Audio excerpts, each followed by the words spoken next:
ग्राम पंचायत रेहड़ के अंतर्गत ग्राम सभा गांव में आयोजित धार्मिक कथा में श्रद्धालुओं को ज्ञान, भक्ति और वैराग्य का गहन संदेश दिया गया। कथा के दौरान व्यासपीठ से कृष्ण शांडिल्य ने अपने प्रवचनों के माध्यम से जीवन के विभिन्न पहलुओं पर विस्तार से प्रकाश डाला। उन्होंने बताया कि मानव जीवन को 4 श्रेणियों में विभाजित किया गया है, जिनके माध्यम से व्यक्ति अपने जीवन के उद्देश्य को समझ सकता है। कृष्ण शांडिल्य ने कहा कि सच्ची भक्ति ही वह मार्ग है जिसके द्वारा मनुष्य मोक्ष की प्राप्ति कर सकता है। उन्होंने भगवान के विभिन्न अवतारों का वर्णन करते हुए उनके जीवन से जुड़ी शिक्षाओं को सरल भाषा में श्रद्धालुओं के समक्ष प्रस्तुत किया। साथ ही ये भी बताया कि भगवान का भजन किस प्रकार किया जाना चाहिए ताकि मन एकाग्र होकर भक्ति में लीन हो सके। कथा के दौरान भजन कीर्तन का विशेष आयोजन किया गया, जिसमें गाए गए भजनों ने पूरे वातावरण को भक्तिमय बना दिया। श्रद्धालु भक्ति रस में सराबोर होकर भाव विभोर नजर आए और पूरे क्षेत्र में आध्यात्मिक माहौल बना रहा। कार्यक्रम के अंत में श्रद्धालुओं के लिए भंडारे का आयोजन भी किया गया, जिसमें बड़ी संख्या में लोगों ने प्रसाद ग्रहण कर पुण्य लाभ अर्जित किया। इस धार्मिक आयोजन ने क्षेत्र में आस्था और श्रद्धा का संदेश प्रसारित किया। नहीं है, जाने क्या हो रहा है। और यहाँ लक्षण बताए। विवेक तो आपको जागृत करना पड़ेगा यजमानों। बाकी तो आजकल इस चोले में ना बहुत बैठे हैं आपको लूटने के लिए। आपको पता है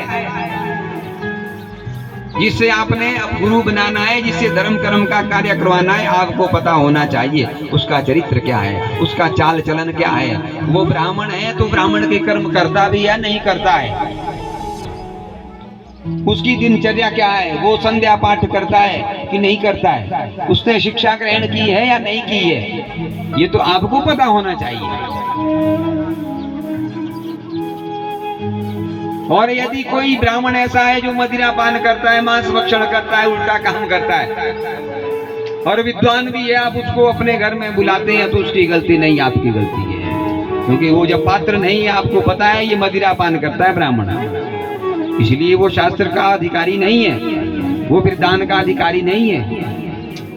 यदि वो कुछ गलत काम करता है, वो पूजा का अधिकारी नहीं है। तब भी यदि आप उसको अपने घर में बुला रहे हो, वो चाहे आपका पुरोहित ही क्यों ना हो।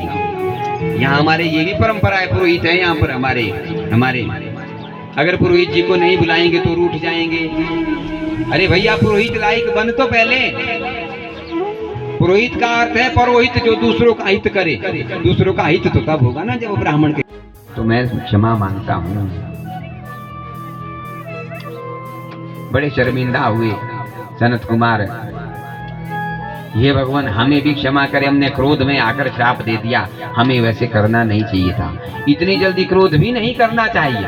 छोटी छोटी बात पर क्रोध करना अच्छा नहीं होता, क्योंकि क्रोध क्या है, काल है। ये जलाता है हमें अंदर से। जितना आप क्रोध करोगे, जितना दूसरों को डराने के लिए क्रोध करोगे, अगले का कुछ नहीं होने वाला, केवल आपका ही ह्रास होगा, आप ही कमजोर होगे। खून जलता है कहते हैं साधारण भाषा में, जब हम क्रोध करते हैं ना, खून जलता है। और वही अभी बात आई, श्वास जल्दी जल्दी चलती है, श्वास हमारी जल्दी खत्म हो जाती है। इसलिए छोटी छोटी बातों पर प्रयास ये करें, क्रोध ना करें तो अच्छा है। लेकिन अब भगवान ने कहा कि अब ये तो मेरे ही हैं जय विजय। 3 जन्मों तक यदि तुमने राक्षस बनने का इन्हें श्राप दिया है, तो मुझे भी 3 जन्मों तक इनके श्राप का उद्धार करने के लिए, इनका उद्धार करने के लिए जाना पड़ेगा। बोली सच्चिदानंद भगवान की। तो पहले जन्म में हिरण्याक्ष के लिए वराह बनकर आए, हिरण्यकश्यप के लिए नरसिंह बनकर आए, रावण और कुंभकर्ण के लिए राम बनकर आए, कंस और शिशुपाल के लिए कृष्ण बनकर आए। शान मत कर तू अभिमान, मत कर तू अभिमान, झूठी तेरी शान मत कर तू अभिमान। माया का अधिकार निराला, माया का अधिकार निराला। माया है ना हमारी, हम भी इसमें उलझ जाते हैं। माँ माने जो, या माने नहीं।